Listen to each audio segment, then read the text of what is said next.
আসসালামু আলাইকুম। ওবায়দুল কাদেরের মাসুদরা ভালো না হলেও ছাত্র জনতার মাসুদদেরকে ভালো হতে হবে। এডিসি মাসুদকে তারেক রহমান নাকি ফোন করে বলেছিল সচিবালয়ের এক কর্মকর্তার ছেলেকে অপহরণ করা হয়েছে, উদ্ধার করতে হবে।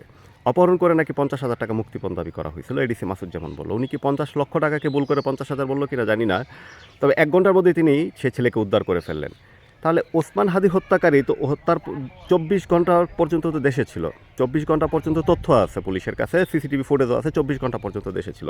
২৪ ঘন্টার মধ্যেও এই এডিসি মাসুদরা তখন এই এডিসি মাসুদই ছিল এখানে। এডিসি মাসুদরা হাদি হত্যার খুনিকে ২৪ ঘন্টা ধরতে পারলো না। তাহলে কি সমস্যাটা ফোন কলে জনাব তারেক রহমান ফোন দিলে এডিসি মাসুদরা ১ ঘন্টার মধ্যেই করে ফেলতে পারবে? তাহলে কি এডিসি মাসুদরা হচ্ছে ডিবি হারুনের সংস্করণ? ডিবি হারুনকে শেখ হাসিনা যদি ফোন করতো, তিনি ৫০ ফুট মাটির নিচ থেকে জামাত শিবির ধরে নিয়ে আসতে পারতো। তো এই এডিসি মাসুদরা ডিবি হারুনের সংস্করণ হতে যাচ্ছে।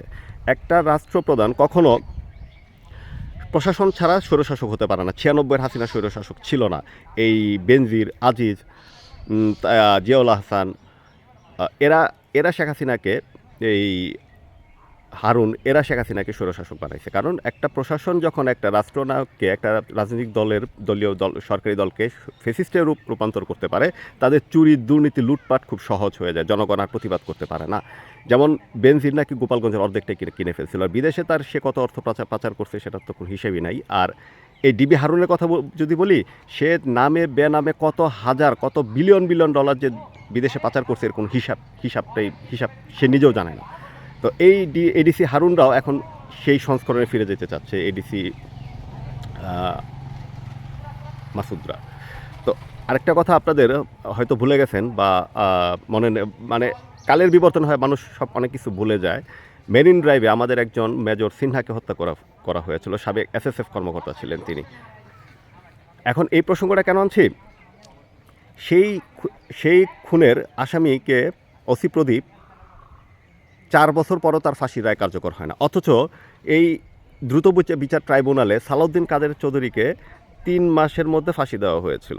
তো ৩ মাসের মধ্যে কোনো প্রমাণ ছাড়া যুদ্ধাপরাধী, সে কোনো প্রমাণই ছিল না, কোনো ডকুমেন্ট ছিল না। একটা সালাউদ্দিন কাদের চৌধুরীকে যদি ৩ মাসে ফাঁসি দেওয়া যায়, তাহলে ৪ বছরে আমরা কেন ওসি প্রদীপকে ফাঁসি দিতে পারি না, যেখানে আমাদের সকল তথ্য প্রমাণ আছে।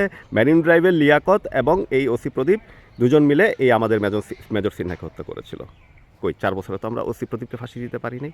আমরা ২ মাস পরেও হাদি হত্যার খুনিকে ধরতে পারি না। তাহলে সমস্যাটা যদি ফোন কলের হয় জনাব তারেক রহমান, তাহলে আমি আপনাকে বলবো, আমি বিশ্বাস করি না আপনি ফোন করছেন এডিসি মাসুদের মতো লোককে আপনি এটা আমি বিশ্বাস করি না। ওইটা সম্পূর্ণটা হয়তো একটা সাজানো নাটক ছিল। এখন এডিসি মাসুদরা আপনাকে শেখ হাসিনার সংস্করণ করতে চাইছে। এজন্য আপনার নাম ভাঙিয়ে অনেক কিছু করবে, যে ১ ঘন্টায় আমরা সেটা করে ফেলেছি তারেক রহমানের নির্দেশে। এটা আপনাকে পাম দেওয়া বা ফুলানো না, এটা আপনাকে। এখন আমরা যদি বলি যে হাদি হত্যার আসামি, হাদি হত্যার খুন আমাদের একটা আবেগ, ১৮ কোটি মানুষের একটা আবেগ, তাহলে আপনি একটা আবেগের জন্য এডিসি মাসুদকে একটা ফোন দেন। ১৮ কোটি মানুষের আবেগের জন্য এডিসি মাসুদকে একটা ফোন দেন। হাদি হত্যার খুনিকে ধরতে হবে, ওরে ১ ঘন্টা না, আপনি ১০ দিন সময় দেন, পারবেন জনাব তারেক রহমান? তো এডিসি মাসুদরা আপনাকে ফেসিস্ট করতে চায়। এডিসি মাসুদরা এদেশে ডিবি হারুনের সংস্করণ হইতে চায়। কিন্তু এডিসি মাসুদ, এই ছাত্র জনতার মাসুদরা ডিবি হারুন হতে পারবে না। ওবায়দুল কাদেরের মাসুদরা কখনো ভালো হয় নাই। কারণ ওবায়দুল কাদেরের উপরে যারা ছিল তারাই তাদেরকে ধারণ করছে, তাদেরকে পোষণ করছে, লালন করছে ফেসিজম কায়েম করার জন্য। কিন্তু জনাব তারেক রহমানকে আপনারা চাইলেও ফেসিস্ট করতে পারবেন না। জনগণ সেটা মানবে না। জনগণ জনাব তারেক রহমানকে জনতার রাষ্ট্রনায়ক হিসেবে দেখতে চায়, ফেসিস্ট হিসেবে নয়। তো জনাব তারেক রহমান এই এডিসি হারুনদের কাছে, এই এডিসি মাসুদদের কাছে দূরে থাকবেন।